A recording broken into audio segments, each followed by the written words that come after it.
नमस्कार ਸਾਹਿਬ ਦੋਨੋਂ ਜੋੜ ਕੇ ਨਿੱਘੀ ਜਿਹੀ ਸਤਿ ਸ੍ਰੀ ਅਕਾਲ ਸਭ ਨੂੰ ਜੀ ਆਇਆਂ ਵਕਤ ਆ। ਸੋ ਤੇ ਪ੍ਰੋਗਰਾਮ ਖਬਰ ਤੇ ਨਜ਼ਰ ਦੇ ਵਿੱਚ ਆਪ ਸਭ ਦਾ ਨਿੱਘਾ ਸਵਾਗਤ ਹੈ। ਮੇਰੇ ਨਾਲ ਪ੍ਰੋਗਰਾਮ ਖਬਰ ਤੇ ਨਜ਼ਰ ਦੇ ਵਿੱਚ ਇਸ ਟਾਈਮ ਜੁੜ ਚੁੱਕੇ ਨੇ ਮਿੰਟੂ ਗੁਰੂਸਰੀਆ ਜੀ ਮਲੋਟ ਸਟੂਡੀਓਜ਼ ਤੋਂ। ਮਿੰਟੂ ਜੀ ਨਿੱਘੀ ਜੀ ਆਇਆਂ ਨੂੰ ਪਿਆਰ ਭਰੀ ਸਤਿ ਸ੍ਰੀ ਅਕਾਲ ਜੀ। ਸ਼ੁਕਰੀਆ ਜੀ ਸਾਰਿਆਂ ਨੂੰ। ਸਾਡੇ ਅੱਜ ਦੇ ਪ੍ਰੋਗਰਾਮ ਖਬਰ ਤੇ ਨਜ਼ਰ ਉਸ ਨੂੰ ਸਪਾਂਸਰ ਕਰਦੇ ਨੇ ਖਾਲਸਾ ਇੰਸ਼ੋਰੈਂਸ ਏਜੰਸੀ ਵਾਲੇ, ਜਿਨ੍ਹਾਂ ਦੇ ਕੋਲੋਂ ਤੁਸੀਂ ਹਰ ਇੱਕ ਤਰੀਕੇ ਦੀ ਇੰਸ਼ੋਰੈਂਸ ਕਰਵਾ ਸਕਦੇ ਹੋ। ਇੰਸ਼ੋਰੈਂਸ ਬਾਰੇ ਪਤਾ ਕਰਨ ਲਈ ਕਾਲ ਕਰ ਸਕਦੇ ਹੋ ਨੰਬਰ 408 272 2500 ਦੇ ਉੱਤੇ। ਇਸ ਦੇ ਨਾਲ ਕ੍ਰਿਸ਼ਨ ਧਨੋਤਾ ਜੀ ਯੂਨੀਵਰਸਿਟੀ ਤੋਂ, ਬਚਿੱਤਰ ਸਿੰਘ ਚਾਹਲ ਫਰੈਜ਼ਨੋ ਤੋਂ, ਮਹਿੰਦਰ ਸਿੰਘ ਮਨਜੀਤ ਕੌਰ ਤੱਖਰ ਮੋਡੈਸਟੋ ਤੋਂ, ਜਸਪਾਲ ਸਿੰਘ ਜੀ ਸੈਕਰਾਮੈਂਟੋ ਤੋਂ, ਪ੍ਰਿਤਪਾਲ ਸਿੰਘ ਟਰਲਕ ਤੋਂ, ਜੱਸੀ ਗਿੱਲ ਪਲੰਬਿੰਗ ਵਾਲੇ ਬੇਕਰਸਫੀਲਡ ਤੋਂ, ਪ੍ਰਿੰਸੀਪਲ ਅਵਤਾਰ ਸਿੰਘ ਪੰਨੂ ਬੇਕਰਸਫੀਲਡ ਤੋਂ, ਸਟੋਨ ਸਰਕਲ ਪਾਰਕ ਵਾਲੇ ਸਾਰੇ ਹੀ ਸੀਨੀਅਰ ਸਾਰੇ ਹੀ ਬਜ਼ੁਰਗ ਬੇਕਰਸਫੀਲਡ ਤੋਂ, ਅਤੇ GN ਟਾਇਰ ਐਂਡ ਲਿਊਬ ਵਾਲੇ, ਜਿਨ੍ਹਾਂ ਦੇ ਕੋਲੋਂ ਤੁਸੀਂ ਟਰੱਕ ਵਾਸ਼ ਕਰਵਾ ਸਕਦੇ ਹੋ, ਆਇਲ ਚੇਂਜ ਕਰਵਾ ਸਕਦੇ ਹੋ, ਬ੍ਰੇਕਾਂ ਦਾ ਕੰਮ ਕਰਵਾ ਸਕਦੇ ਹੋ, ਅਤੇ ਹਰ ਇੱਕ ਤਰੀਕੇ ਦੇ ਨਵੇਂ ਪੁਰਾਣੇ ਟਾਇਰ ਇਹਨਾਂ ਦੇ ਕੋਲੋਂ ਤੁਸੀਂ ਬੜੇ ਸਸਤੇ ਦਾਮਾਂ ਦੇ ਉੱਤੇ ਖਰੀਦ ਸਕਦੇ ਹੋ। ਇਹਨਾਂ ਦੀਆਂ 2 ਲੋਕੇਸ਼ਨਸ ਨੇ, ਸੈਂਟਾਨੈਲਾ ਦੇ ਵਿੱਚ ਅਤੇ ਮਡੇਰਾ ਦੇ ਵਿੱਚ। ਹੋਰ ਕਿਸੇ ਵੀ ਤਰੀਕੇ ਦੀ ਜਾਣਕਾਰੀ ਲਈ ਤੁਸੀਂ ਨਿੰਮਾ ਸਹੋਤਾ ਹੋਣਾ ਨੂੰ ਕਾਲ ਕਰੋ ਨੰਬਰ 209 277 10 13 209 277 1013 ਦੇ ਉੱਤੇ। ਅਸੀਂ ਇਹਨਾਂ ਸਾਰਿਆਂ ਦਾ ਬਹੁਤ ਬਹੁਤ ਧੰਨਵਾਦ ਕਰਦੇ ਹਾਂ। ਅਤੇ ਜੇਕਰ ਤੁਸੀਂ ਜਾਂ ਕੋਈ ਹੋਰ ਕਾਰੋਬਾਰ ਵੀ ਇਸ ਪ੍ਰੋਗਰਾਮ ਨੂੰ ਸਪਾਂਸਰ ਕਰਨਾ ਚਾਹੁੰਦੇ ਹੋ, ਸੰਪਰਕ ਕਰ ਸਕਦੇ ਹੋ ਨੰਬਰ 408 722 76 98 ਦੇ ਉੱਤੇ। ਮਿੰਟੂ ਜੀ, ਗੱਲਬਾਤ ਦਾ ਸਿਲਸਿਲਾ ਸ਼ੁਰੂ ਕਰਦੇ ਹਾਂ। ਕਹਿੰਦੇ 3 ਤਲਾਕ ਦਾ ਜਿਹੜਾ ਬਿੱਲ ਅੱਜ ਫੇਰ ਪਾਸ ਨਾ ਹੋ ਸਕਿਆ, ਹੁਣ ਕੱਲ੍ਹ ਤੇ ਟੇਕ ਆ। ਦੇਖੋ, ਇਹ ਬੀਰਬਲ ਦੀ ਖਿਚੜੀ ਮੈਨੂੰ ਲੱਗਦਾ ਕਿ ਇਸ ਸੈਸ਼ਨ 'ਚ ਮੁਸ਼ਕਿਲ ਹੀ ਪੱਕੂਗੀ, ਕਿਉਂਕਿ ਹੁਣ ਦਿਨ ਹੈ ਜਿਹੜਾ ਉਹ ਕੱਲ੍ਹ ਦਾ ਹੀ ਰਹਿ ਗਿਆ ਜੀ, ਆਖਰੀ ਦਿਨ ਹੈ। ਇਸ ਆਖਰੀ ਦਿਨ ਇਹ ਬਿੱਲ ਪਾਸ ਹੋਊਗਾ, ਇਹਦੀ ਸੰਭਾਵਨਾ ਥੋੜ੍ਹੀ ਜਿਹੀ ਘੱਟ ਹੈ। ਹਾਲਾਂਕਿ ਭਾਰਤੀ ਜਨਤਾ ਪਾਰਟੀ ਨੇ ਸਾਰਾ ਜ਼ੋਰ ਲਾ ਦਿੱਤਾ ਕਿ ਕਿਸੇ ਤਰੀਕੇ ਨਾਲ ਕਾਂਗਰਸ ਆਪਣੀ ਜਿੱਦ ਛੱਡ ਦੇਵੇ ਤੇ ਇਹ ਬਿੱਲ ਜਿਹੜਾ ਰਾਜ ਸਭਾ ਦੇ ਵਿੱਚ ਪਾਸ ਹੋ ਜਾਏ, ਕਿਉਂਕਿ ਲੋਕ ਸਭਾ 'ਚੋਂ ਆਲਰੇਡੀ ਇਹ ਬਿੱਲ ਪਾਸ ਹੋ ਚੁੱਕਾ। ਰਾਜ ਸਭਾ 'ਚੋਂ ਬਿੱਲ ਪਾਸ ਹੋ ਗਿਆ, ਫਿਰ ਰਾਸ਼ਟਰਪਤੀ ਦੀ ਮੋਹਰ ਰਹਿ ਜਾਣੀ ਹੈ, ਬਾਕੀ ਸਾਰਾ ਕੰਮ ਓਕੇ ਰਿਪੋਰਟ। ਪਰ ਇਹਦੇ ਵਿੱਚ ਇਹ ਆ ਕਿ ਹੁਣ ਉੱਥੇ ਕਾਂਗਰਸ ਅੜਿੱਕਾ ਡਾਹੀ ਬੈਠੀ ਹੈ। ਕਾਂਗਰਸ ਨੇ ਅੱਜ ਵੀ ਆਪਣੀ ਉਹੀ ਮੰਗ ਜਿਹੜੀ ਕੱਲ੍ਹ ਰੱਖੀ ਸੀਗੀ ਕਿ ਸਿਲੈਕਟ ਕਮੇਟੀ ਕੋਲ ਬਿੱਲ ਭੇਜਿਆ ਜਾਵੇ, ਤਾਂ ਉਹਨਾਂ ਨੇ ਅੱਜ ਵੀ ਇਸੇ ਮੰਗ ਤੇ ਆਪਣੇ ਆਪ ਨੂੰ ਕਾਇਮ ਰੱਖਿਆ। ਦੂਜੇ ਪਾਸੇ ਜਿਹੜੀ ਭਾਰਤੀ ਜਨਤਾ ਪਾਰਟੀ ਹੈ, ਜਿਹੜੀ ਸੱਤਾ ਭੋਗ ਦੀ ਪਾਰਟੀ ਆ, ਉਹਨਾਂ ਦਾ ਕਹਿਣਾ ਹੈ ਕਿ ਦੇਖੋ, ਇਹ ਕਾਂਗਰਸ ਦੋਹਰੀ ਖੇਡ ਖੇਡਦੀ ਪਈ ਹੈ। ਉੱਥੇ ਤੇ ਲੋਕ ਸਭਾ ਦੇ ਵਿੱਚ ਕੁਛ ਕਹਿੰਦੇ ਸਨ, ਰਾਜ ਸਭਾ ਦੇ ਵਿੱਚ ਕੁਛ ਕਹਿੰਦੇ। ਵੈਸੇ ਇਹ ਗੱਲ ਉਹਨਾਂ ਦੀ ਸਹੀ ਹੈ, ਕਾਂਗਰਸ ਨੇ ਖੇਡਿਆ ਦੋਗਲਾ ਜਿਹਾ ਖੇਡ ਹੀ ਹੈ। ਪਰ ਉਹ ਕਹਿੰਦੇ ਆ ਜੀ ਕਿ ਸਿਲੈਕਟ ਕਮੇਟੀ ਦਾ ਮੁੱਦਾ ਜਿਹੜਾ ਉਹ ਅਸਲ ਦੇ ਵਿੱਚ ਇਹ ਆ ਕਿ ਜਿਹੜੀ ਇਹ ਤਜਵੀਜ਼ ਰੱਖਦੇ ਪਏ ਆ ਜਿਸ ਕਮੇਟੀ ਦੀ, ਸਿਲੈਕਟ ਕਮੇਟੀ ਦੀ, ਉਸ ਕਮੇਟੀ ਦਾ ਕਹਿੰਦੇ ਜੀ ਚਿਹਰਾ ਮੋਹਰਾ ਜਿਹੜਾ ਉਹ ਰਾਜ ਸਭਾ ਵਾਲਾ ਨਹੀਂ ਹੈ, ਰਾਜ ਸਭਾ ਦੇ ਸਦਨ ਵਾਲਾ ਨਹੀਂ ਹੈ। ਉਹਦੇ 'ਚ ਕੁਛ ਸਾਨੂੰ ਇਤਰਾਜ਼ ਆ। ਪਰ ਕਾਂਗਰਸ ਕਹਿੰਦੀ ਹੈ ਕਿ ਹਰ ਹਾਲ ਦੇ ਵਿੱਚ ਇਹ ਬਿੱਲ ਜਿਹੜਾ ਸਿਲੈਕਟ ਕਮੇਟੀ ਕੋਲ ਜਾਣਾ। ਕਾਂਗਰਸ ਦੇ ਜਿਹੜੇ ਗੁਲਾਮ ਨਬੀ ਆਜ਼ਾਦ ਹੈ, ਉਹਨਾਂ ਨੇ ਸਾਫ਼ ਕੀਤਾ ਕਿ ਸਾਡਾ ਜਿਹੜਾ ਇਤਰਾਜ਼ ਹੈ, ਸਭ ਤੋਂ ਵੱਡਾ ਇਤਰਾਜ਼ ਜਿਹੜਾ ਉਹ ਇਸ ਚੀਜ਼ ਨੂੰ ਲੈ ਕੇ ਆ ਕਿ ਜੇ ਬੰਦਾ 3 ਸਾਲ ਲਈ ਤੁਸੀਂ ਕੈਦ ਦੇ ਵਿੱਚ ਘੱਲ ਦਿਓਗੇ, ਉਹਨੂੰ ਜੇਲ੍ਹ 'ਚ ਪਾ ਦਿਓਗੇ, ਤਾਂ ਫਿਰ ਉਹਦੇ ਟੱਬਰ ਨੂੰ ਖਵਾਊ ਕੌਣ? ਸਾਨੂੰ ਇਸ ਗੱਲ ਦਾ ਜਵਾਬ ਚਾਹੀਦਾ। ਸੋ ਕੁਛ ਬਿੰਦੂਆਂ ਤੇ, ਕੁਛ ਨੁਕਤਿਆਂ ਤੇ ਕਾਂਗਰਸ ਅੜੀ ਹੋਈ ਹੈ, ਤਾਂ ਉਹ ਕਹਿੰਦੇ ਆ ਕਿ ਸਿਲੈਕਟ ਕਮੇਟੀ ਦੇ ਕੋਲ ਭੇਜੋ। ਭਾਰਤੀ ਜਨਤਾ ਪਾਰਟੀ ਵਾਲੇ ਡਰਦੇ ਆ ਕਿ ਸਿਲੈਕਟ ਕਮੇਟੀ ਕੋਲ ਜੇ ਬਿੱਲ ਭੇਜਿਆ ਤੇ ਕਿਤੇ ਜਾ ਜਾਂਦੀ ਹੈ ਨਾ ਹੋ ਜਾਵੇ ਬਿੱਲ ਦੀ, ਬਿਲਕੁਲ ਬਿੱਲ ਕੇਲੀ ਹੋ ਜਾਵੇ। ਸੋ ਇਸ ਕਰਕੇ ਇਹ ਆਪਣੀ ਥਾਂ ਤੇ ਅੜੇ ਹੋਏ ਆ, ਉਹ ਆਪਣੀ ਥਾਂ ਤੇ ਅੜੇ ਹੋਏ ਆ। ਜਿਹੜੀ 17 ਮੈਂਬਰੀ ਸਿਲੈਕਟ ਕਮੇਟੀ ਦੀ ਇਹਨਾਂ ਨੇ ਤਜਵੀਜ਼ ਦਿੱਤੀ ਸੀਗੀ, ਉਹਦੇ ਵਿੱਚ ਦੇਖੋ 6 ਮੈਂਬਰਾਂ ਵਾਲੀ ਜਿਹੜੀ ਤੇਲਗੂ ਦੇਸ਼ਮ ਪਾਰਟੀ ਆ, ਉਹਦਾ ਵੀ 1 ਮੈਂਬਰ ਪਾਰਲੀਮੈਂਟ ਰੱਖਿਆ ਗਿਆ। ਹੁਣ ਉਹਦਾ ਪੰਗਾ ਇਹ ਕਿ ਭਾਰਤੀ ਜਨਤਾ ਪਾਰਟੀ ਉਹਨੂੰ ਮੰਨਣ ਤੋਂ ਹੀ ਇਨਕਾਰੀ ਆ। ਸੋ ਇਹ ਉਸ ਸੰਸਦ ਮੈਂਬਰ ਨੂੰ, ਉਸ ਪਾਰਟੀ ਨੂੰ ਮਾਨਤਾ ਦੇਣ ਤੋਂ ਇਨਕਾਰੀ ਨੇ। ਤਾਂ ਇਹ ਕਹਿੰਦੇ ਪਏ ਆ ਕਿ ਜਿਹੜੀ ਤਜਵੀਜ਼ਤ ਤੁਸੀਂ ਕਮੇਟੀ ਦੇ ਰਹੇ ਹੋ ਸਾਨੂੰ, ਉਸ ਕਮੇਟੀ ਦੇ ਜਿਹੜੇ ਰੰਗ ਟੰਗ ਆ ਉਹ ਰਾਜ ਸਭਾ ਵਾਲੇ ਨਹੀਂ ਹੈ। ਸੋ ਕੁੱਲ ਮਿਲਾ ਕੇ ਜੇ ਅਸੀਂ ਦੇਖੀਏ, ਇਸ ਸਮੇਂ 3 ਤਲਾਕ ਦਾ ਜਿਹੜਾ ਮੁੱਦਾ ਉਹ ਇੱਕ ਵਾਰ ਫੇਰ ਉਲਝ ਗਿਆ। ਸੋਸ਼ਲ ਮੁੱਦਾ ਸੀ, ਸਮਾਜਿਕ ਮੁੱਦਾ ਸੀ, ਏਦਾਂ ਉਲਝਣਾ ਨਹੀਂ ਸੀ ਚਾਹੀਦਾ। ਸਾਰੇ ਪਾਸੇ ਸਹਿਮਤੀ ਬਣ ਜਾਣੀ ਚਾਹੀਦੀ ਸੀ ਕਿ ਜੇ ਮੁਸਲਿਮ ਪਰਸਨਲ ਲਾ ਬੋਰਡ ਵਾਲੇ ਆ ਤਾਂ ਉਹਨਾਂ ਦੀ ਵੀ ਸਹਿਮਤੀ ਬਣ ਜਾਣੀ ਚਾਹੀਦੀ ਸੀ, ਉਹਨਾਂ ਨੂੰ ਵੀ ਸੰਤੁਸ਼ਟ ਕਰ ਦੇਣਾ ਚਾਹੀਦਾ ਸੀ ਇਸ ਮੁੱਦੇ ਤੇ। ਜੇ ਔਰਤਾਂ ਜੋ ਇਸ ਸਾਰੇ ਨੁਕਤੇ ਦਾ ਕੇਂਦਰ ਬਿੰਦੂ ਨੇ, ਉਹਨਾਂ ਦੀ ਵੀ ਸਹਿਮਤੀ ਲਈ ਜਾਂਦੀ, ਉਹਨਾਂ ਦੀ ਵੀ ਸੰਤੁਸ਼ਟੀ ਕਰਵਾਈ ਜਾਂਦੀ, ਬਿਹਤਰ ਸੀ।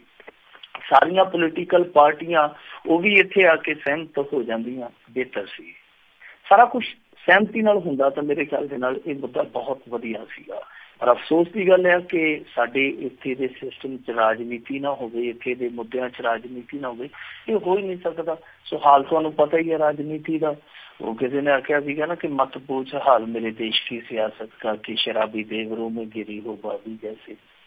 ਇੱਥੇ ਹਾਲ ਇਹੋ ਜਿਹਾ, ਭਾਰਤੀ ਜਨਤਾ ਪਾਰਟੀ ਆਪਣੇ ਪੱਖ ਤੋਂ ਰਾਜਨੀਤੀ ਕਰਦੀ ਪਈ ਆ, ਕਾਂਗਰਸ ਆਪਣੇ ਪੱਖ ਤੋਂ ਰਾਜਨੀਤੀ ਕਰਦੀ ਪਈ ਆ, ਹੋਰ ਜਿਹੜੇ ਛੋਟੇ ਛੋਟੇ ਦਲ ਆ ਉਹ ਆਪਣੇ ਪੱਖ ਤੋਂ ਰਾਜਨੀਤੀ ਕਰਦੇ ਪਏ ਆ, ਮੁਸਲਿਮ ਪਰਸਨਲ ਲਾਅ ਬੋਰਡ ਵਾਲੇ ਆ ਜਿਹੜੇ ਉਹ ਆਪਣੇ ਪੱਖ ਤੋਂ ਰਾਜਨੀਤੀ ਕਰਦੇ ਪਏ ਆ। ਸੋ ਸਾਰੇ ਪਾਸੇ ਜਿਹੜੀ ਹੈ ਉਹ ਰਾਜਨੀਤੀ ਹਾਵੀ ਹੈ। ਕੁੱਲ ਮਿਲਾ ਕੇ ਜਿਹੜਾ ਮੁੱਦਾ ਸੈਂਸਿਟਿਵ ਸੀਗਾ, ਹਾਲ ਦੀ ਘੜੀ ਉਹਦਾ ਪੂਰਾ ਸਿਆਸੀਕਰਨ ਹੋਇਆ ਗਿਆ।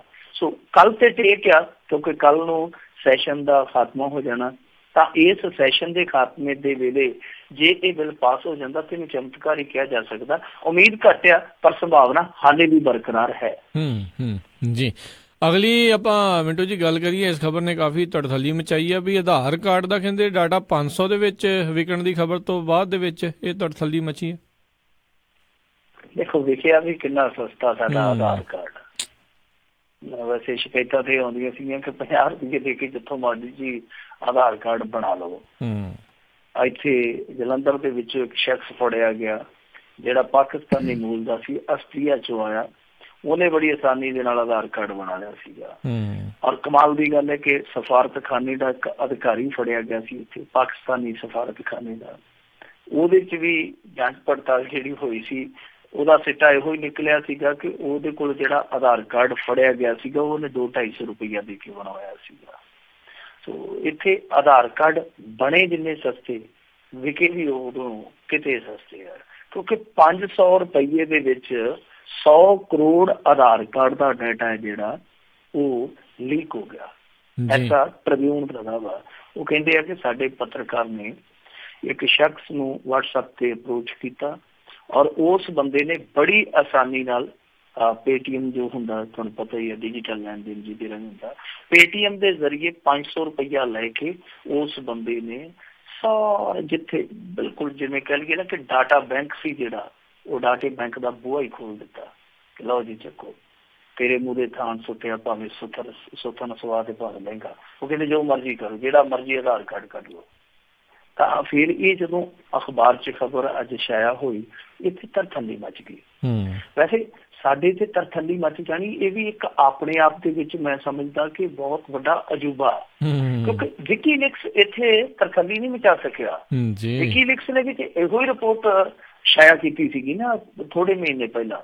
ਉਹਨਾਂ ਨੇ ਕਿਹਾ ਸੀਗਾ ਕਿ ਤੁਹਾਡਾ ਡਾਟਾ ਜਿਹੜਾ ਉਹ ਤੇ ਅਮਰੀਕੀ ਕੰਪਨੀਆਂ ਤੱਕ ਪਹੁੰਚ ਚੁੱਕਾ, ਕਿੱਥੇ ਕਰਦੇ ਹੋ ਤੁਸੀਂ? ਔਰ ਜਿਹੜੀਆਂ ਕੰਪਨੀਆਂ ਜਾਸੂਸੀ ਉਪਕਰਨ ਬਣਾਉਂਦੀਆਂ ਉਹਨਾਂ ਦੇ ਬਣਾਏ ਸਰਵਰਾਂ ਤੇ ਤੁਸੀਂ ਡਾਟਾ ਲੋਡ ਕੀਤਾ।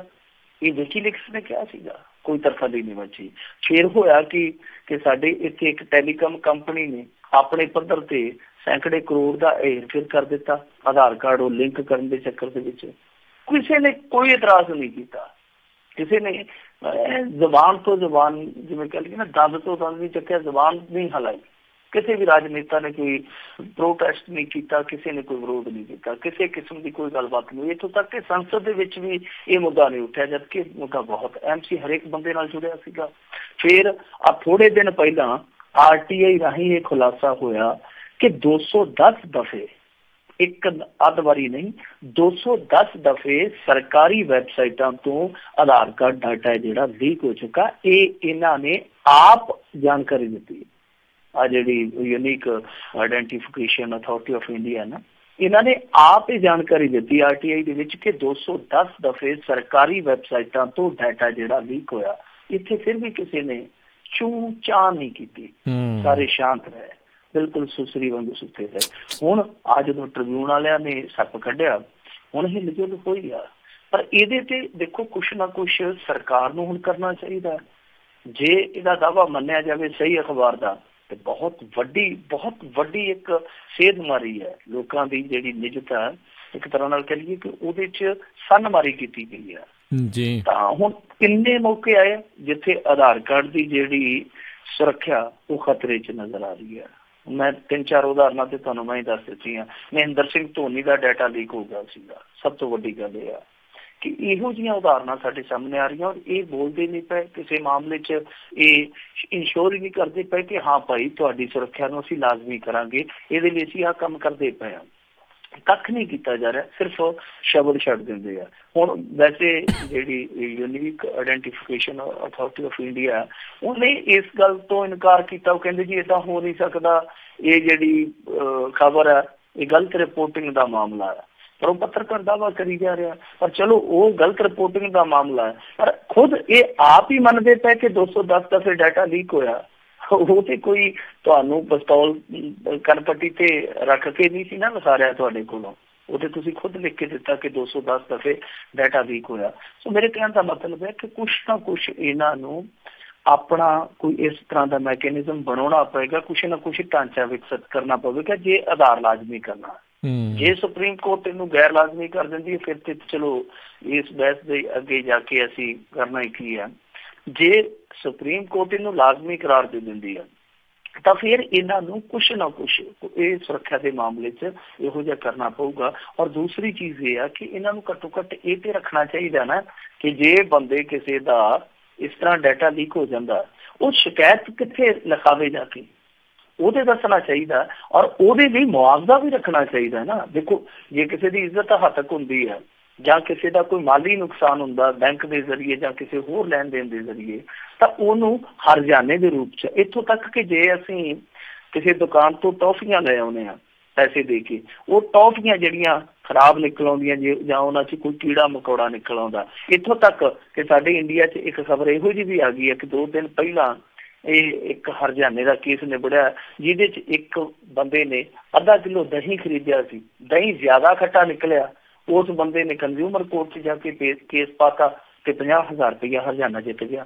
ਯਾਨੀ ਅੱਧਾ ਕਿੱਲੋ ਦਹੀਂ ਹੈ ਜਿਹੜਾ ਉਹਦਾ ਹੱਕ ਰਾਖਵਾਂ ਜੇ ਉਹ ਮਿਆਰ ਤੇ ਖਰਾ ਨਹੀਂ ਉਤਰਦਾ, ਕਿਉਂਕਿ ਤੁਸੀਂ ਪੇ ਕਰਦੇ ਹੋ, ਤੁਸੀਂ ਯਕੀਨ ਕਰਦੇ ਹੋ, ਭਰੋਸਾ ਕਰਦੇ ਹੋ, ਉਹਦੇ ਲਈ ਬਕਾਇਦਾ ਇੱਕ ਮੈਕੈਨਿਜ਼ਮ ਹੈ।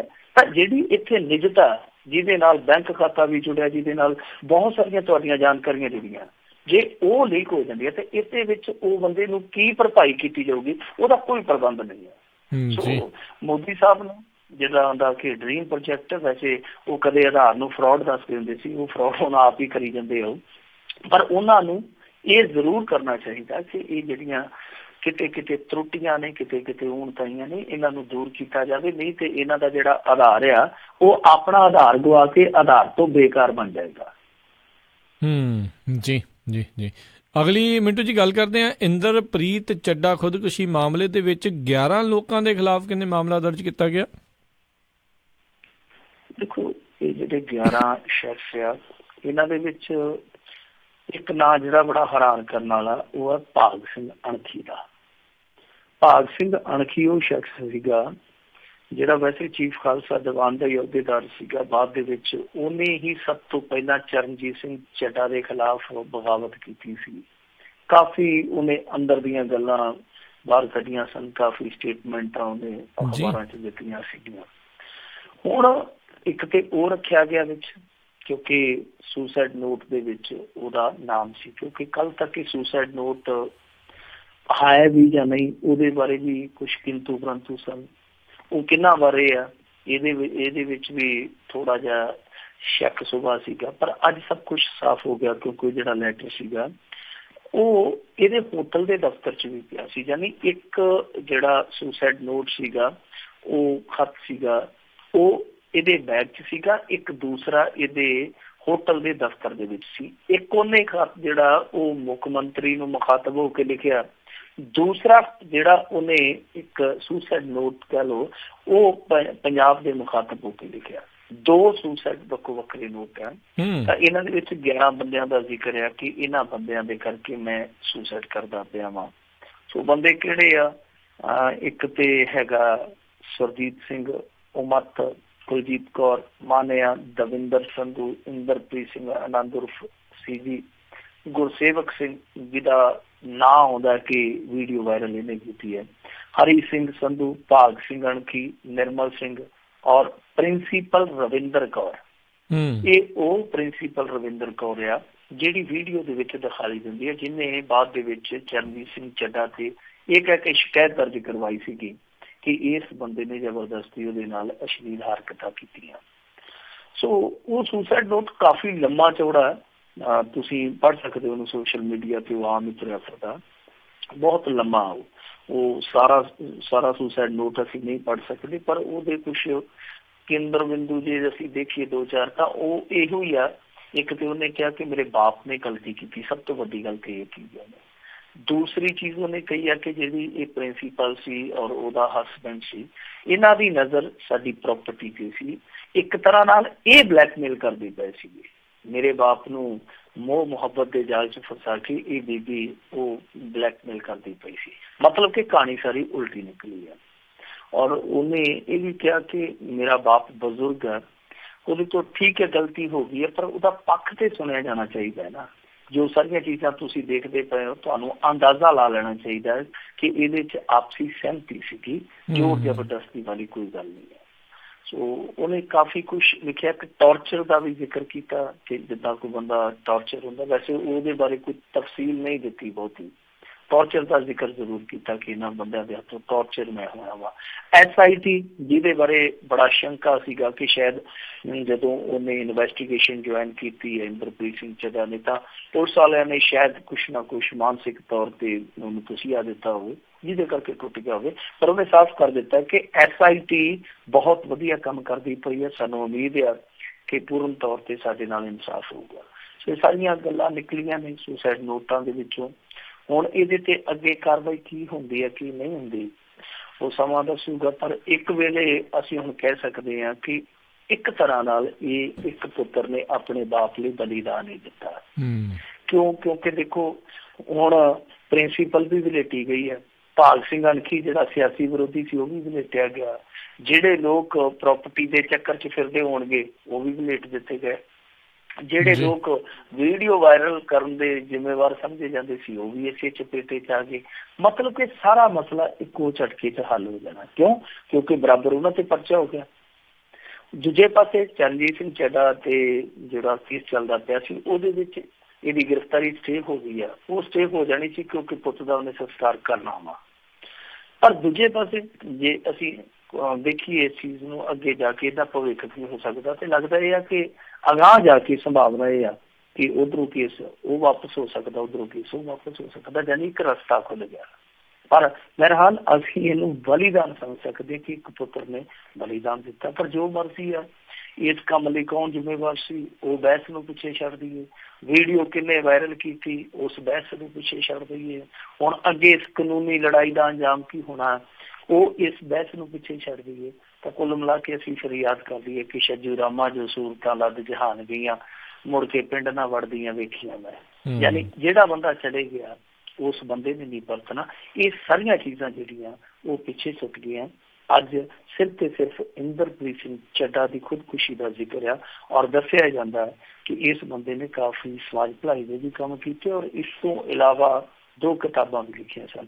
ਪਰ ਖੁਦ ਨੂੰ ਇਸ ਤਰ੍ਹਾਂ ਮਾਰ ਕੇ ਉਹਨੇ ਆ ਜਿਹੜਾ ਪੱਖ ਰੱਖਿਆ, ਇਹਦੇ ਨਾਲੋਂ ਚੰਗਾ ਸੀਗਾ ਜੇ ਉਹ ਜਿਉਂਦੇ ਜੀ ਆਪਣਾ ਪੱਖ ਰੱਖਦਾ। ਮੇਰੇ ਖਿਆਲ ਦੇ ਨਾਲੋਂ ਬਿਹਤਰ ਸੀ। ਉਹ ਥੋੜਾ ਜਿਹਾ ਔਖਾ ਰਸਤਾ ਸੀ, ਪਰ ਸ਼ਾਇਦ ਖੁਦਕੁਸ਼ੀ ਨਾਲੋਂ ਉਹ ਰਸਤਾ ਕਿਤੇ ਬਿਹਤਰ ਸੀ। ਜੀ ਜੀ। ਅਗਲੀ ਮਿੰਟੋ ਜੀ ਗੱਲ ਕਰਦੇ ਹਾਂ ਵੀ ਨਵਜੋਤ ਸਿੱਧੂ ਦੀ ਕਹਿੰਦੇ ਵੱਡੀ ਕਾਰਵਾਈ। ਸੁਖਬੀਰ ਬਾਦਲ ਦਾ ਕਰੀਬੀ ਮੇਅਰ ਸੀ, ਉਸਨੂੰ ਘੇਰਾ ਪਾਇਆ, 3 ਅਧਿਕਾਰੀਆਂ ਨੂੰ ਮੁਅੱਤਲ ਕੀਤਾ। ਦੇਖੋ ਬਹੁਤ ਦਿਨ ਹੋ ਗਏ ਸੀ ਕਿ ਨਾ ਤੇ ਸਿੱਧੂ ਮੂਸੇਵਾਲੇ ਦਾ ਕੋਈ ਗੀਤ ਆਇਆ ਸੀ, ਨਾ ਨਵਜੋਤ ਸਿੱਧੂ ਦੀ ਕੋਈ ਖਬਰ ਆਈ ਸੀ। ਜੀ ਅੱਜ ਨਵਜੋਤ ਸਿੱਧੂ ਦੀ ਖਬਰ ਆ ਗਈ ਹੈ। ਮੈਨੂੰ ਉਮੀਦ ਹੈ ਕਿ ਸਿੱਧੂ ਮੂਸੇਵਾਲਾ ਹੁਣ ਜਲਦੀ ਕੋਈ ਨਾ ਕੋਈ ਗੀਤ ਕੱਢ ਦਊਗਾ। ਇਹ ਜਿਹੜਾ ਨਵਜੋਤ ਸਿੱਧੂ ਨੇ ਅੱਜ ਕੰਮ ਕੀਤਾ, ਇਹ ਮੁਹਾਲੀ ਦਾ ਜਿਹੜਾ ਮੇਅਰ ਸੀਗਾ ਕੁਲਵੰਤ ਸਿੰਘ, ਤੇ ਉਹਨੂੰ ਇਹਨੇ ਬਹੁਤ ਵੱਡਾ ਝਟਕਾ ਦਿੱਤਾ। ਇਹਦੇ ਨਾਲ 3 ਅਧਿਕਾਰੀ ਮੁਅੱਤਲ ਕਰ ਦਿੱਤੇ ਆ। ਜਿਹੜਾ ਉਸ ਸਮੇਂ ਤਤਕਾਲੀ ਕਮਿਸ਼ਨਰ ਸੀਗਾ ਉਹਨੂੰ ਵੀ ਬਰਖਾਸਤ ਕਰਨ ਲਈ, ਮੁਅੱਤਲ ਕਰਨ ਲਈ ਇਹਨਾਂ ਨੇ ਕੇਸ ਸਰਕਾਰ ਨੂੰ ਭੇਜ ਦਿੱਤਾ। ਇਸ ਤੋਂ ਇਲਾਵਾ 2 ਅਧਿਕਾਰੀ ਨਾਲ ਹੋਰ ਚਾਰਜਸ਼ੀਟ ਕਰ ਲਏ ਗਏ ਆ। ਮਸਲਾ ਕੀ ਆ? ਮਸਲਾ ਇਹ ਆ ਕਿ ਇਹਨਾਂ ਨੇ ਦਰਖਤ ਛਾਂਗਣ ਲਈ ਕੁਛ ਮਸ਼ੀਨਾਂ ਲਿਆਉਣੀਆਂ ਸੀ ਔਰ ਇੱਕ ਮਸ਼ੀਨ ਦੀ ਕੀਮਤ 28 ਲੱਖ ਦੇ ਕਰੀਬ ਸੀ। ਜੇ ਉਹਨੂੰ ਬਾਹਰੋਂ ਮੰਗਾਇਆ ਜਾਵੇ ਤਾਂ ਉਹਦੀ ਕੀਮਤ ਬਣਦੀ ਹੈ 80 ਲੱਖ ਰੁਪਈਆ ਜੀ। ਔਰ ਇਹਨਾਂ ਨੇ ਜੋ ਖਰਚਾ ਪਾਇਆ ਉਹ ਪਾਇਆ ਵਾ 1 ਕਰੋੜ 79 ਲੱਖ, ਮਤਲਬ ਕਿ 80 ਲੱਖ ਦੀ ਥਾਂ ਤੇ ਨਾਲ ਕਰੋੜ ਇੱਕ ਵੱਖਰਾ ਇਹਨਾਂ ਨੇ ਆਪਣੇ, ਜਿਵੇਂ ਅੱਗੇ ਦੰਦ ਘਸਾਈ ਦਿੰਦੇ ਸੀਗੇ ਨਾ ਬਾਹਮਣਾਂ ਨੂੰ, ਪੰਡਤਾਂ ਨੂੰ ਦੰਦ ਘਸਾਈ ਦਿੱਤੀ ਜਾਂਦੀ ਸੀ, ਇਹਨਾਂ ਨੇ ਸ਼ਾਇਦ ਕਲਮ ਘਸਾਈ ਲੈ ਲਈ ਵੀ 1 ਕਰੋੜ ਅਸੀਂ ਕਲਮ ਦੇ ਜੋ ਕਾਗਜ਼ ਤੇ ਝਰੀਟੇ ਅੱਖਰ ਉਹਨਾਂ ਦੀ ਇਵਜ਼ ਦੇ ਵਿੱਚ ਸਾਡਾ ਕਰੋੜ ਕੁ ਰੁਪਈਆ ਬਣਦਾ। ਸੋ ਇਹ ਕਹਿੰਦੇ ਆ ਕਿ ਇਹਨਾਂ ਨੇ ਉਹ ਜਿਹੜੀ ਕੀਮਤ ਵੱਧ ਤੋਂ ਵੱਧ 80 ਲੱਖ ਬਣਦੀ ਸੀ ਉਹ 1 ਕਰੋੜ 79 ਤੱਕ ਜਾ ਖੜੀ ਇਹਨਾਂ ਨੇ। ਸੋ ਇਹ ਕਾਰਵਾਈ ਕੀਤੀ, ਬੜੀ ਜ਼ਬਰਦਸਤ ਕਾਰਵਾਈ ਹੈ। ਹੁਣ ਹੋਇਆ ਕੀ, ਜਿਵੇਂ ਹੁੰਦਾ ਕਾਲੀ ਅੱਗੇ ਟੋਏ ਕਾਲੀ ਕਦੇ ਨਾ ਹੋਏ, ਨਵਜੋਤ ਸਿੱਧੂ ਅਕਸਰ ਕਾਲੀਆਂ ਕਰਦਾ ਤੇ ਫਿਰ ਇਹਦੇ ਨਾਲ ਵੀ ਕਹਿੰਦੇ ਮਾਰ ਲਿਆ ਸਾਨੂੰ ਤੇਰੀਆਂ ਕਾਲੀਆਂ ਨੇ ਕਾਲਿਆ। ਇਹ ਅੱਗੇ ਵੀ 5-6 ਅਧਿਕਾਰੀ ਮੁਅੱਤਲ ਕਰਕੇ ਘਰ ਜਾ ਕੇ ਸੌਂ ਗਿਆ ਸੀ, ਉਹਨਾਂ ਨੇ ਜਾ ਕੇ ਹਾਈ ਕੋਰਟ ਦੇ ਵਿੱਚ ਆਪਣੀ ਬਹਾਲੀ ਕਰਵਾ ਲਈ ਸੀ ਕਿਉਂਕਿ ਪ੍ਰਕਿਰਿਆ ਹੀ ਪੂਰੀ ਨਹੀਂ ਸੀ ਕੀਤੀ। ਤੇ ਇਸ ਮਾਮਲੇ 'ਚ ਕੀ ਹੋਇਆ, ਇਹਨਾਂ ਨੇ ਤੱਤ ਫੱਟ ਪ੍ਰੈਸ ਨੋਟ ਜਾਰੀ ਕਰ ਦਿੱਤਾ ਕਿ ਮੇਅਰ ਕੁਲਵੰਤ ਸਿੰਘ ਮੁਅੱਤਲ। ਜਦੋਂ ਬਾਅਦ 'ਚ ਇਹਨਾਂ ਨੂੰ ਪਤਾ ਲੱਗਿਆ ਕਿ ਨੇਮ ਦਾ ਨਹੀਂ ਹੈ, ਫਿਰ ਇੱਕ ਸੋਧਿਆ ਹੋਇਆ ਪ੍ਰੈਸ ਨੋਟ ਬਾਅਦ ਦੇ ਵਿੱਚ ਫਿਰ ਪੱਤਰਕਾਰਾਂ ਨੂੰ ਘੱਲ ਦਿੱਤਾ, ਕਹਿੰਦੇ ਜੀ ਪਹਿਲਾਂ ਰਿਜੈਕਟ ਕਰ ਦਿਓ, ਆਹ ਜਿਹੜਾ ਸਿਲੈਕਟ ਕਰ ਦਿਓ, ਆਹ ਛਾਪ ਦਿਓ। ਮਤਲਬ ਕਿ ਅੱਜ ਵੀ ਇਹ ਕੁਝ ਹੋਇਆ। ਇਹ ਕਹਿੰਦੇ ਜੀ ਅਸੀਂ ਉਹਨੂੰ ਮੁਅੱਤਲ ਨਹੀਂ ਕੀਤਾ, ਹਾਲ ਦੀ ਘੜੀ ਅਸੀਂ ਉਹਨੂੰ ਸ਼ੋ ਕਾਜ਼ ਨੋਟਿਸ ਭੇਜਿਆ, ਕਾਰਨ ਦੱਸੋ ਨੋਟਿਸ ਭੇਜਿਆ। ਸੋ ਪਹਿਲਾਂ ਕਾਰਨ ਦੱਸੋ ਨੋਟਿਸ ਭੇਜਾਂਗੇ, ਕਿਉਂਕਿ ਸਿੱਧੀ ਇਸ ਤਰ੍ਹਾਂ ਦੀ ਕਾਰਵਾਈ ਕਰ ਨਹੀਂ ਸੀ ਸਕਦੇ। ਤਾਂ ਫਿਰ ਇਹਨਾਂ ਨੇ ਆਪਣੇ ਪੱਧਰ ਤੇ ਉਹ ਗਲਤੀ ਸੁਧਾਰੀ। ਕਾਹਲੀ ਜ਼ਰੂਰ ਕੀਤੀ ਹੈ ਨਵਜੋਤ ਸਿੱਧੂ ਨੇ, ਪਰ ਜਿਸ ਤਰੀਕੇ ਦਾ ਝਟਕਾ ਦਿੱਤਾ ਉਸ ਝਟਕੇ ਦੇ ਇੱਥੇ ਚਰਚੇ ਬਹੁਤ ਹੋ ਰਹੇ ਆ। ਜੀ ਜੀ। ਤੇ ਮਿੰਟੂ ਜੀ, ਅਗਲੀ ਜਿਹੜੀ ਆਪਾਂ ਗੱਲ ਕਰਦੇ ਹਾਂ, ਹਨੀਪ੍ਰੀਤ ਦੀ ਮਾਂ ਨੇ ਰਾਖੀ ਸਾਵੰਤ ਨੂੰ ਨੋਟਿਸ ਭੇਜਿਆ। ਦੇਖੋ ਆਲੇ ਨਾ ਮੁਫਤ ਦੀ ਸ਼ਰਾਬ ਕਾਜੀ ਨੂੰ ਵੀ ਹਿਲਾ ਲਿਆ। ਜਿਹੜੀ ਰਾਖੀ ਸਾਵੰਤ ਆ ਉਹਨੂੰ ਮੁਫਤ ਦੀਆਂ ਸੁਰੱਖਿਆ ਲਈ ਕੁਛ ਵੀ ਕਰਨਾ ਪਵੇ ਉਹ ਬੀਬੀ ਡਰਾਮਾ ਕਰਨ ਨੂੰ ਤਿਆਰ ਰਹੀ। ਉਹਨੇ ਇੱਕ ਵਾਰੀ ਇੱਕ ਸੂਟ ਇਹੋ ਜਿਹਾ ਪਾ ਲਿਆ ਸੀ ਜਿਹਦੇ ਤੇ ਮੋਦੀ ਮੋਦੀ ਮੋਦੀ ਮੋਦੀ ਮੋਦੀ ਦੀਆਂ ਮੂਰਤਾਂ ਸੀ, ਸਿਰ ਤੋਂ ਲੈ ਕੇ ਪੈਰਾਂ ਤੱਕ ਮੋਦੀ ਦੀਆਂ ਮੂਰਤਾਂ। ਇੱਕ ਵਾਰੀ ਰਾਮਦੇਵ ਨਾਲ ਉਹਨੇ ਸਿਆਪਾ ਪਾ ਲਿਆ, ਕਹਿੰਦੀ ਮੈਂ ਤੇ ਜਿਵੇਂ ਮੇਨਕਾ ਮਗਰ ਲੱਗ ਗਈ ਸੀ ਕਿ ਰਿਸ਼ੀ ਦੇ, ਉਹਦਾ ਜੇ ਮਗਰ ਲੱਗ ਜਾਣਾ। ਸੋ ਇਸ ਤਰ੍ਹਾਂ ਦੀਆਂ ਬੜੀਆਂ ਵਾਹਿਆਤ ਕੰਟਰੋਵਰਸੀ ਇਸ ਬੀਬੀ ਦੇ ਨਾਲ ਜੁੜੀਆਂ ਹੋਈਆਂ। ਥੋੜੇ ਸਮੇਂ ਪਹਿਲਾਂ ਤੁਸੀਂ ਉਹ ਖਬਰਾਂ ਸੁਣੀਆਂ ਹੋਣੀਆਂ ਜਦੋਂ ਵਾਲਮੀਕ ਤੇ ਟਿੱਪਣੀ ਕਰ ਦਿੱਤੀ ਸੀ, ਉਸ ਤੋਂ ਬਾਅਦ ਇਹਦੇ ਤੇ ਲੁਧਿਆਣੇ 'ਚ ਕੇਸ ਦਰਜ ਹੋ ਗਿਆ। ਇਹ ਲੁਕਦੀ ਫਿਰਦੀ ਸੀ, ਫਿਰ ਇਹਨੂੰ ਆਉਣਾ ਪਿਆ ਅਦਾਲਤ 'ਚੋਂ, ਇੱਕ ਦਿਨ ਭੱਜ ਗਈ, ਦੂਜੇ ਦਿਨ ਫਿਰ ਇਹਦੀ ਜ਼ਮਾਨਤ ਉਹਨਾਂ ਨੇ ਖਾਰਜ ਕਰ ਦਿੱਤੀ, ਫਿਰ ਆਈ ਜ਼ਮਾਨਤ। ਬਹੁਤ ਡਰਾਮਾ ਕੀਤਾ। ਹੁਣ ਨਵੀਂ ਇਹਦੇ ਨਾਲ ਜਿਹੜੀ ਵਿਵਾਦਤ ਚੀਜ਼ ਜਿਹੜੀ ਆ ਉਹ ਇਹ ਆ ਕਿ ਹਨੀਪ੍ਰੀਤ ਦੀ ਜਿਹੜੀ ਮਾਤਾ ਉਹਨੇ ਇਹਦੇ ਖਿਲਾਫ ਇੱਜ਼ਤ ਹੱਤਕ ਦਾ ਨੋਟਿਸ ਕੱਢ ਦਿੱਤਾ, ਮਾਣਹਾਨੀ ਦਾ ਜਿਹਨੂੰ ਆਪਾਂ ਨੋਟਿਸ ਕਹਿ ਦਿੰਦੇ ਹਾਂ। ਉਹ ਜਿਹੜੀ ਬੀਬੀ ਆ ਹਨੀਪ੍ਰੀਤ ਦੀ ਮਾਤਾ, ਉਹਨੇ ਇਹ ਗੱਲ ਆਖੀ ਆ, ਉਹ ਕਹਿੰਦੀ ਆ ਕਿ ਇਹਨੇ ਧੀ ਤੇ ਬਾਪ ਦੇ ਰਿਸ਼ਤੇ ਦੀ ਬਹੁਤ ਜ਼ਿਆਦਾ ਖਿੱਲੀ ਉਡਾਈ ਆ, ਬਹੁਤ ਜ਼ਿਆਦਾ ਖੇਹ ਕੀਤੀ ਆ, ਤੇ ਜਾਂ ਤੇ ਹੁਣ 30 ਦਿਨਾਂ ਦੇ ਅੰਦਰ ਅੰਦਰ ਜਨਤਕ ਤੌਰ ਤੇ ਸਿਆਣੀ ਬਣ ਕੇ ਮਾਫ਼ੀ ਮੰਗ ਲਵੇ, ਨਹੀਂ ਤੇ ਫਿਰ 30 ਦਿਨਾਂ ਦੇ ਅੰਦਰ ਮਾਫ਼ੀ ਨਾ ਮੰਗਣ ਦੀ ਸੂਰਤ ਦੇ ਵਿੱਚ 30 ਕਰੋੜ ਦਾ 5 ਕਰੋੜ ਦਾ ਜਿਹੜਾ ਇਹ ਕੇਸ ਭੁਗਤਣ ਲਈ ਤਿਆਰ ਰਹੇ। ਸੋ ਉਹਨਾਂ ਨੇ ਆਪਣੇ ਵਕੀਲ ਦੇ ਜ਼ਰੀਏ ਨੂੰ ਨੋਟਿਸ ਕਰ ਦਿੱਤਾ। ਹੁਣ ਰਾਖੀ ਸਾਵੰਤ ਤੱਕ ਉਹ ਨੋਟਿਸ ਪਹੁੰਚ ਜਾਣਾ, ਅੱਗੇ ਉਸ ਨੋਟਿਸ ਦਾ ਨੋਟਿਸ ਲੈ ਕੇ ਕੀ ਕਹਿੰਦੀ ਹੈ ਉਹਦੀਆਂ ਗੱਲਾਂ ਉਹ ਹੀ ਜਾਣੇ। ਪਰ ਸਭ ਤੋਂ ਵੱਡੀ ਗੱਲ ਤੇ ਇਹ ਆ ਕਿ ਦੇਖੋ ਜੇ ਨੋਟਿਸ ਰਾਖੀ ਸਾਵੰਤ ਨੂੰ ਗਿਆ ਤਾਂ ਮੇਰੇ ਖਿਆਲ ਦੇ ਨਾਲ ਅੱਜ ਤੋਂ ਪਹਿਲਾਂ ਇਹ ਨੋਟਿਸ ਜਿਹੜਾ ਸੀਗਾ ਹਨੀਪ੍ਰੀਤ ਦੇ ਸਾਬਕਾ ਘਰ ਵਾਲੇ ਨੂੰ ਜਾਣਾ ਚਾਹੀਦਾ ਸੀ। ਸਭ ਤੋਂ ਪਹਿਲਾਂ ਇਸ ਰਿਸ਼ਤੇ ਤੇ ਉਸ ਬੰਦੇ ਨੇ ਉਂਗਲ ਚੁੱਕੀ ਸੀ, ਔਰ ਉਸ ਤੋਂ ਬਾਅਦ ਜਿੰਨੇ ਆ ਮੀਡੀਆ ਵਾਲੇ ਆ, ਖਾਸ ਤੌਰ ਤੇ ਕਾਰਪੋਰੇਟ ਮੀਡੀਆ ਵਾਲੇ ਜਿਹੜੇ ਕਿ ਕੈਸ਼ ਕਰਦੇ ਇਹੋ ਜਿਹੀਆਂ ਚੀਜ਼ਾਂ ਨੂੰ ਬਣਾਉਂਦੇ ਆ ਜਿਹੜੇ, ਫਿਰ ਇਹਨਾਂ ਨੂੰ ਵੀ ਨੋਟਿਸ ਜਾਣੇ ਚਾਹੀਦੇ ਸੀ। ਇਹਨਾਂ ਨੇ ਤੇ ਗੁਫਾ ਦੇ ਤੱਕ ਜਾ ਕੇ ਬੈਡਰੂਮ ਵੀ ਵਿਖਾ ਦਿੱਤੇ ਜਿੱਥੇ ਇਸ ਤਰ੍ਹਾਂ ਦੇ ਦਾਅਵੇ ਕੀਤੇ ਜਾ ਰਹੇ ਸੀ। ਸੋ ਸਾਰੀਆਂ ਚੀਜ਼ਾਂ ਜਿਹੜੀਆਂ ਸਮਝ ਤੋਂ ਪਰੇ ਆ ਕਿ ਪਾਸੇ ਰੱਖ ਕੇ ਰਾਖੀ ਸਾਵੰਤ ਨੂੰ ਇਹਨਾਂ ਨੇ ਕਿਉਂ ਨਿਸ਼ਾਨਾ ਬਣਾਇਆ, ਸਮਝ ਤੋਂ ਪਰੇ ਦੀ ਗੱਲ ਹੈ। ਇਹਦਾ ਇੱਕ ਕਾਰਨ ਇਹ ਵੀ ਹੋ ਸਕਦਾ ਕਿਉਂਕਿ ਰਾਖੀ ਸਾਵੰਤ ਇਸ ਸਮੇਂ ਫਿਲਮ ਨਗਰੀ ਦੇ ਵਿੱਚ ਜਿੱਦਾਂ ਕਹਿ ਲਈਏ ਨਾ ਕਿ ਬਿਲਕੁਲ ਖੂੰਜੇ ਲੱਗੀ ਪਈ ਆ, ਉਹਨੂੰ ਕੋਈ ਬੇਰਾ ਵੱਟੇ ਨਹੀਂ ਪੁੱਛਦਾ, ਉਹ ਹਰਦਮ ਲਾਈਮ ਲਾਈਟ 'ਚ ਆਉਣ ਲਈ ਕਾਹਲੀ ਰਹਿੰਦੀ ਆ। ਉਹਨੇ 2 ਚੀਜ਼ਾਂ ਕੀਤੀਆਂ ਸਨ। ਮੈਨੂੰ ਜਿੱਥੋਂ ਤੱਕ ਲੱਗਦਾ ਸ਼ਾਇਦ ਉਹਦੇ ਕਰਕੇ ਹੀ ਇਹਦੇ ਨਾਲ ਜ਼ਿਆਦਾ ਇਹਨਾਂ ਨੂੰ ਕਿੜਿਆ। ਇੱਕ ਤੇ ਉਹਦੇ ਨਾਲ ਦੀ ਨਾਲ ਇੱਕ ਫਿਲਮ ਸ਼ੁਰੂ ਕਰ ਦਿੱਤੀ, ਉਹ ਪਤਾ ਨਹੀਂ ਪੂਰੀ ਹੋਈ ਜਾਂ ਨਹੀਂ ਹੋਈ, ਉਹਦਾ ਭਰਾ ਪ੍ਰੋਡਿਊਸਰ ਸੀਗਾ, ਉਹ ਫਿਲਮ ਹੈ ਹੀ ਇਹਨਾਂ ਰਿਸ਼ਤਿਆਂ ਤੇ ਸੀਗੀ। ਤੇ ਦੂਜੀ ਚੀਜ਼ ਇਹਨੇ ਇਹ ਕੀਤੀ ਕਿ ਇੱਕ ਟੈਲੀਵਿਜ਼ਨ ਚੈਨਲ ਨੂੰ ਇਹਨੇ ਇੰਟਰਵਿਊ ਦਿੱਤੀ, ਔਰ ਉਹ ਇੰਟਰਵਿਊ ਇੰਨੀ ਭੱਦੀ ਸੀ, ਇੰਨੀ ਗੰਦੀ ਸੀ ਹਨੀਪ੍ਰੀਤ ਬਾਰੇ ਜੋ ਇਹਨੇ ਗੱਲਾਂ ਕਹੀਆਂ, ਔਰ ਜਿਸ ਤਰੀਕੇ ਦੇ ਨਾਲ ਕਹੀਆਂ, ਉਹ ਇੰਟਰਵਿਊ ਵੇਖਣ ਨੂੰ ਵੀ ਬੰਦੇ ਦਾ ਮਨ ਨਹੀਂ ਸੀ ਕਰਦਾ। ਇੰਨੀ ਵਾਹਿਯਾਤ ਇੰਟਰਵਿਊ ਦਿੱਤੀ ਸੀ। ਉਹਦੇ 'ਚ ਸਾਫ਼ ਲੱਗਦਾ ਸੀਗਾ ਕਿ ਰਾਖੀ ਸਾਵੰਤ ਇਸ ਮੁੱਦੇ 'ਚੋਂ ਕੁਛ ਕੱਢਣਾ ਚਾਹੁੰਦੀ, ਕੁਛ ਹਾਸਲ ਕਰਨਾ ਚਾਹੁੰਦੀ ਹੈ। ਤਾਂ ਲੱਗਦਾ ਇਹੀ ਹੈ ਕਿ ਜਿਹੜੀਆਂ ਨੇ 2-3 ਚੀਜ਼ਾਂ ਵਧਾ ਚੜਾ ਕੇ ਕੀਤੀਆਂ, ਇੱਕ ਫਿਲਮ, ਇੱਕ ਇੰਟਰਵਿਊ, ਇਹਦੇ ਕਰਕੇ ਥੋੜ੍ਹਾ ਜਿਹਾ ਇਹਨਾਂ ਦਾ ਪਰਿਵਾਰ ਜਿਹੜਾ ਸੀ ਉਹ ਇਹਦੇ ਨਾਲ ਅਦਾਵਤ ਕਰਦਾ ਸੀਗਾ, ਇਹਨਾਂ ਦੇ ਨਾਲ ਥੋੜ੍ਹੀ ਜਿਹੀ ਖਾਰ ਖਾਂਦਾ ਸੀਗਾ। ਬਹਰਹਾਲ ਨੋਟਿਸ ਘੱਲ ਦਿੱਤਾ ਗਿਆ, ਅੱਗੇ ਨੋਟਿਸ ਦਾ ਪਤਾ ਨਹੀਂ ਹੁਣ ਕੀ ਬਣਨਾ। ਪਰ ਦੂਜੇ ਪਾਸੇ ਇਸ ਸਮੇਂ ਜਿਹੜੀ ਹਰਿਆਣੇ ਦੀ ਪੁਲਿਸ ਆ ਉਹ ਭੰਬਲ ਭੂਸੇ 'ਚ ਫਸ ਗਈ ਆ, ਕਿਉਂਕਿ ਜਿਹੜੀਆਂ ਇਹਨਾਂ ਨੇ ਹਾਰਡ ਡਿਸਕਾਂ ਬਰਾਮਦ ਕੀਤੀਆਂ ਸਨ 65 ਦੇ ਕਰੀਬ, ਜਿਹੜੀ ਹਰਿਆਣੇ ਦੀ ਸਭ ਤੋਂ ਵੱਡੀ ਲੈਬ ਆ ਗੁੜਗਾਉਂ ਦੇ ਵਿੱਚ, ਹੁਣ ਤੇ ਗੁਰੂਗ੍ਰਾਮ ਬਣ ਗਿਆ, ਉਸ ਲੈਬ ਨੇ 2-3 ਮਹੀਨੇ ਮੱਥਾ ਖਪਾਈ ਕਰਕੇ ਅਖੀਰ ਹੱਥ ਖੜੇ ਕਰ ਦਿੱਤੇ। ਕਹਿੰਦੇ ਆ ਕਿ ਸਾਥੋਂ ਇਹਦੇ ਚੋਂ ਕੁਛ ਵੀ ਰਿਕਵਰ ਨਹੀਂ ਹੋ ਰਿਹਾ ਤੇ ਤੁਸੀਂ ਚੁੱਪ ਕਰਕੇ ਇਹਨਾਂ ਨੂੰ ਕੂੜ ਕਬਾੜੇ ਜਿਹਨੂੰ ਲੈ ਜਾਓ, ਸਾਡੇ ਕਿਸੇ ਕੰਮ ਦੀਆਂ ਨੇ। ਤਾਂ ਹੁਣ ਹਰਿਆਣਾ ਪੁਲਿਸ ਹੱਥ ਪੈਰ ਮਾਰਦੀ ਪਈ ਆ, ਜਿਹੜੀਆਂ ਹਰਿਆਣੇ ਤੋਂ ਬਾਹਰ ਲੈਬਾਂ ਉਹਨਾਂ ਦੇ ਨਾਲ ਸੰਪਰਕ ਕਰਨ ਦਾ ਯਤਨ ਕਰਦੇ ਪਏ ਆ ਕਿ ਕੋਈ ਸਾਡੀ ਇਮਦਾਦ ਕਰ ਦੇਵੇ। ਬਹਰਹਾਲ ਇੰਡੀਆ ਦੇ ਵਿੱਚ ਇਸ ਤਰ੍ਹਾਂ ਦੀ ਟੈਕਨੋਲੋਜੀ ਵੀ ਹੈ ਨਹੀਂ, ਬਹੁਤੀ ਜ਼ਿਆਦਾ ਵਿਕਸਿਤ ਹੈ ਨਹੀਂ ਟੈਕਨੋਲੋਜੀ ਕਿ ਇਹ ਸਾਰੀਆਂ ਚੀਜ਼ਾਂ ਜਿਹੜੀਆਂ ਇਹ ਰਿਕਵਰ ਹੋ ਜਾਣ। ਪਰ ਉਹਨਾਂ ਚੀਜ਼ਾਂ ਤੇ ਜਿਹੜੇ ਦਾਅਵੇ ਕੀਤੇ ਗਏ ਸੀਗੇ ਹਾਰਡ ਡਿਸਕਾਂ ਦੇ ਵਿੱਚ ਇਹ ਹੈ ਜੀ, ਉਹ ਹੈ, ਉਹ ਤੇ ਛੱਡੋ। ਕਹਿੰਦੇ ਜਿਹੜੀ ਹਨੀਪ੍ਰੀਤ ਦੇ ਝੋਲੇ 'ਚੋਂ ਚੀਜ਼ਾਂ ਨਿਕਲੀਆਂ ਨੇ, ਉਹਨਾਂ ਚੀਜ਼ਾਂ ਦੀ ਵੀ ਹਾਲੇ ਤੱਕ ਰਿਕਵਰੀ ਨਹੀਂ ਹੋਈ ਕਿ ਵਿੱਚ ਡਾਟਾ ਕੀ ਸੀਗਾ। ਸੋ ਇਹ ਇੱਕ ਤਾਜ਼ਾ ਅਪਡੇਟ ਆ। ਕਈ ਕਹੀ ਜਾਂਦੇ ਆ ਕਿ FBI ਦੀ ਵੀ ਹੁਣ ਇਹਨਾਂ ਨੇ ਲੈਣੀ ਹੈ ਇਮਦਾਦ। FBI ਦਾ ਵੀ ਅੱਜ ਪੰਗਾ ਪੈ ਜਾਂਦਾ। ਕਈ ਇਹ ਸਮਝੀ ਜਾਂਦੇ ਕਿ FB ਦੀ ਇਹਨਾਂ ਨੇ ਇਮਦਾਦ ਲੈਣੀ, ਫੇਸਬੁੱਕ ਦੀ ਇਮਦਾਦ ਲੈਣੀ, ਕਿਉਂਕਿ ਉਹਨੂੰ ਵੀ FB ਕਹਿ ਦਿੰਦੇ ਆ। ਕਹਿੰਦੇ ਮੋਦੀ ਸਾਹਿਬ ਗਏ ਸੀ ਨਾ ਉਦੋਂ ਉਹਦੇ ਦਫ਼ਤਰ 'ਚ, ਸ਼ਾਇਦ ਉਦੋਂ ਸੈਟਿੰਗ ਕਰਕੇ ਆਏ, ਉਹਦਾ ਫਾਇਦਾ ਲੈ ਜਾਵੇ। ਜੀ ਜੀ। ਅਗਲੀ ਮਿੰਟੋ ਜੀ ਗੱਲ ਕਰਦੇ ਜਗਦੀਸ਼ ਟਾਈਟਲਰ ਵਿਰੁੱਧ ਜਾਲਸਾਜੀ ਮਾਮਲਾ ਬੰਦ ਕਰਨ ਤੋਂ ਸੁਪਰੀਮ ਕੋਰਟ ਵੱਲੋਂ ਨਾ।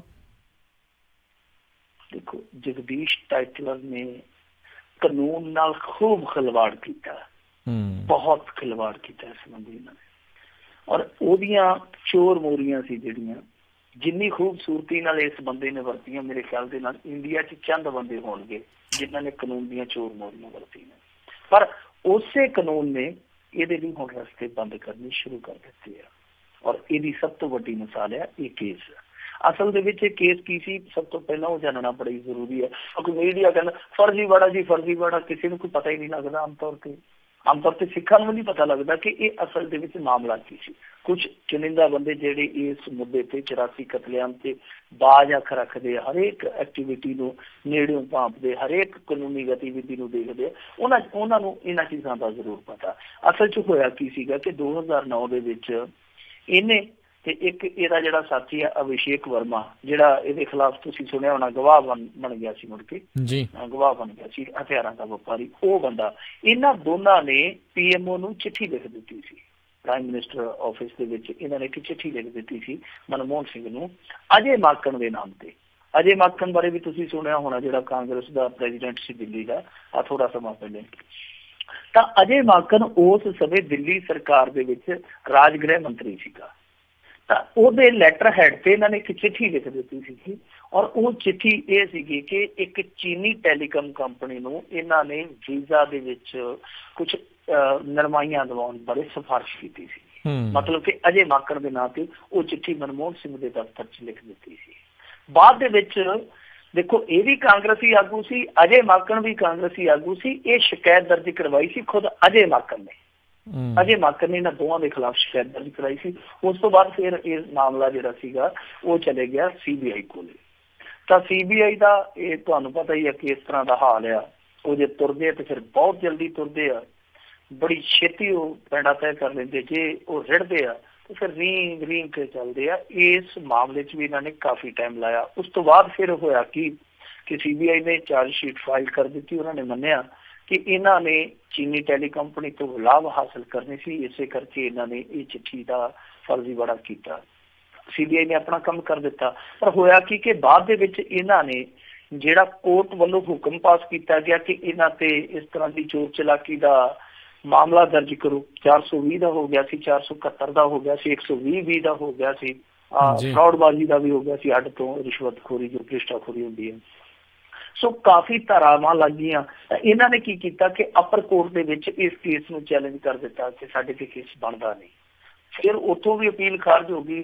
ਚੱਲਦੇ ਚੱਲਦੇ ਸੁਪਰੀਮ ਕੋਰਟ ਤੱਕ ਚਲੇ ਗਏ। ਪਰ ਹੁਣ ਗਾਂਹ ਕਿੱਥੇ ਜਾਣਗੇ? ਹੁਣ ਜੇ ਕੋਈ ਆਖੇ ਕਿ ਮਦਰਾਸ ਤੋਂ ਗਾਂਹ ਮੈਂ ਨਿਕਲ ਜੂੰਗਾ ਭੱਜਦਾ ਭੱਜਦਾ, ਗਾਂਹ ਤੇ ਫਿਰ ਸਮੁੰਦਰ ਹੀ ਹੈ ਨਾ। ਹੁਣ ਅੱਗੇ ਸੁਪਰੀਮ ਕੋਰਟ ਦਾ ਦਰਵਾਜ਼ਾ ਬੰਦ ਮਿਲਿਆ। ਮੈਂ ਕਿਹਾ ਤੁਹਾਨੂੰ ਕੇਸ ਦਾ ਸਾਹਮਣਾ ਕਰਨਾ ਪੈਣਾ। ਸੋ ਸੁਪਰੀਮ ਕੋਰਟ ਨੇ ਇਸੇ ਜਗਦੀਸ਼ ਟਾਈਟਲਰ ਨੂੰ, ਜਿਹੜਾ ਕਾਨੂੰਨੀ ਕਮਜ਼ੋਰੀਆਂ ਨੂੰ ਬਹੁਤ ਬਖੂਬੀ ਵਰਤਦਾ ਰਿਹਾ, ਹੁਣ ਉਹਦੇ ਲਈ ਰਸਤੇ ਬੰਦ ਕਰ ਦਿੱਤੇ ਕਿ ਤੈਨੂੰ ਇਹ ਟਰਾਇਲ ਜਿਹੜਾ ਫੇਸ ਕਰਨਾ ਪਊਗਾ।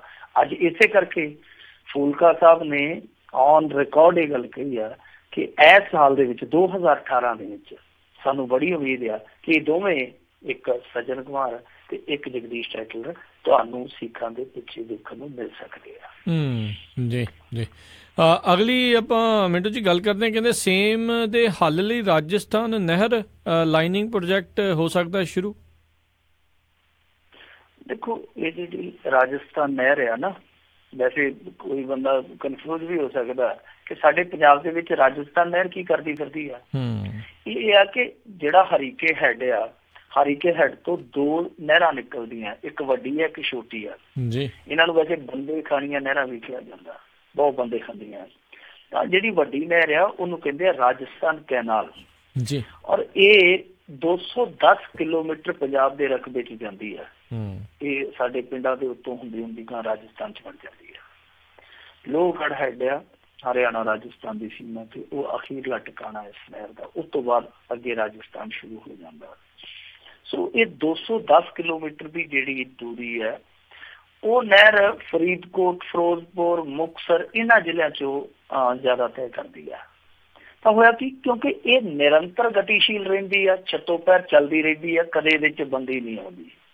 ਬਹੁਤ ਸਾਰੇ ਜ਼ਿਲ੍ਹੇ ਜਿਹੜੇ ਰਾਜਸਥਾਨ ਦੇ ਉਹ ਇਸੇ ਨਹਿਰ ਦਾ ਪਾਣੀ ਪੀਂਦੇ ਆ। ਤਾਂ ਹੋਇਆ ਕੀ ਆ ਕਿ ਬਹੁਤ ਲੰਮੇ ਸਮੇਂ ਤੋਂ ਇਹਦੀ ਰਿਪੇਅਰ ਨਹੀਂ ਕੀਤੀ ਗਈ, ਚੰਗੀ ਤਰ੍ਹਾਂ ਪ੍ਰਬੰਧ ਨਹੀਂ ਕੀਤਾ ਗਿਆ। ਤਾਂ ਇਹਦਾ ਜਿਹੜਾ ਪਾਣੀ ਦਾ ਰਿਸਾਵ ਸੀ, ਜਿਹਨੂੰ ਆਪਾਂ ਰਿਸਣਾ ਕਹਿ ਦਿੰਦੇ ਪਾਣੀ ਦਾ, ਉਹ ਰਿਸ ਕੇ ਸੇਮ ਬਣ ਗਿਆ। ਯਾਨੀ ਮੁਕਤਸਰ ਜ਼ਿਲ੍ਹੇ ਦੇ ਬਹੁਤ ਸਾਰੇ ਪਿੰਡ ਸੀਗੇ ਜਿਨ੍ਹਾਂ ਦਾ ਪਾਣੀ ਦਾ ਜਿਹੜਾ ਤਲ ਸੀ ਬਹੁਤ ਉੱਤੇ ਆ ਗਿਆ ਤੇ ਸੇਮ ਆ ਗਈ ਨਤੀਜਾ, ਕਿਉਂਕਿ ਬਾਰਿਸ਼ਾਂ ਵੀ ਬਹੁਤ ਪੈਂਦੀਆਂ ਰਹੀਆਂ ਕੁਝ ਸਾਲਾਂ ਦੇ ਵਿੱਚ। ਫਿਰ ਇਹ ਪਾਣੀ ਦਾ ਜਿਹੜਾ ਪੱਧਰ ਉੱਚਾ ਆ ਗਿਆ ਸੀਗਾ, ਇਹਨੇ ਪਿੰਡਾਂ ਦੇ ਪਿੰਡ ਤਬਾਹ ਕਰ ਦਿੱਤੇ।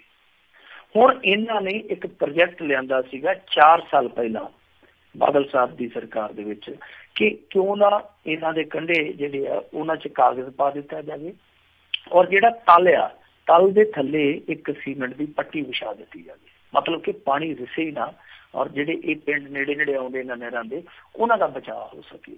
ਸੋ ਪ੍ਰੋਜੈਕਟ ਖਟਾਈ 'ਚ ਪੈ ਗਿਆ। ਬਾਅਦ ਵਿੱਚ ਤੁਹਾਨੂੰ ਪਤਾ ਪ੍ਰਕਾਸ਼ ਸਿੰਘ ਬਾਦਲ ਹੋਰੀ ਹੋਰ ਕੰਮਾਂ 'ਚ ਬਿਜ਼ੀ ਹੋ ਗਏ, ਸਾਲਾ ਭਣੋਈਆ ਹੋਰ ਕੰਮਾਂ 'ਚ ਬਿਜ਼ੀ ਰਹੇ।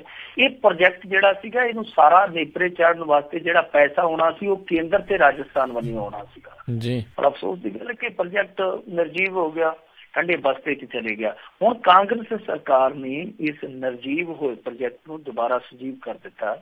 ਇਹ ਫਾਈਲ ਤੁਰ ਗਈ ਆ ਚੀਫ ਮਿਨਿਸਟਰ ਕੋਲ, ਮੇਰੇ ਹਿਸਾਬ ਦੇ ਨਾਲ ਇਹ ਫਾਈਲ ਜਿਹੜੀ ਆ ਟੇਬਲ ਹੋ ਗਈ ਆ, ਜਾ ਕੇ 1-2 ਦਿਨਾਂ ਦੇ ਵਿੱਚ ਇਹ ਪਾਸ ਹੋ ਜਾਣੀ ਆ, ਹਰੀ ਝੰਡੀ ਮਿਲ ਜਾਣੀ ਆ।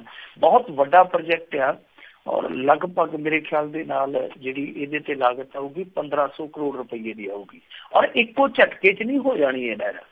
ਇਹਨਾਂ ਨੇ ਕੀ ਕਰਨਾ ਆ ਕਿ 70 ਕਿਲੋਮੀਟਰ ਇੱਕ ਵਾਰੀ ਬਣਾਉਣੀ ਹੈ ਬੰਦੀ ਕਰਕੇ, ਕਿਉਂਕਿ ਜੇ ਪੂਰਨ ਤੌਰ ਤੇ ਬੰਦੀ ਕਰ ਦੇਣਗੇ ਤੇ ਫਿਰ ਤੇ 6 ਮਹੀਨੇ ਲੱਗ ਜਾਣੇ ਤੇ ਰਾਜਸਥਾਨ ਦੇ ਬੰਦੇ ਤੇ ਪਾਣੀ ਖੜੋਂ ਮਰ ਜਾਣਗੇ। ਸੋ ਇਹਨਾਂ ਨੇ ਕੀ ਕਰਨਾ ਕਿ ਜਿਨ੍ਹਾਂ ਦਿਨਾਂ ਦੇ ਵਿੱਚ ਪਾਣੀ ਦੀ ਲੋੜ ਘੱਟ ਹੁੰਦੀ ਹੈ, ਔਰ ਉਸ ਪਾਣੀ ਦੀ ਖਪਤ ਦਾ ਅਲਟਰਨੇਟਿਵ ਲੱਭ ਕੇ ਇਹ ਥੋੜੀ ਜਿਹੀ ਬੰਦੀ ਕਰਕੇ, ਮਸਲਨ ਲਾ ਲਓ ਕਿ 40 ਦਿਨ ਦੀ ਬੰਦੀ ਕੀਤੀ ਆ, ਤਾਂ 70 ਕਿਲੋਮੀਟਰ ਦਾ ਇਹਨਾਂ ਨੇ ਉਹ ਸਾਰਾ ਟੋਟਾ ਜਿਹੜਾ ਉਹ ਕੰਪਲੀਟ ਕਰ ਲਿਆ।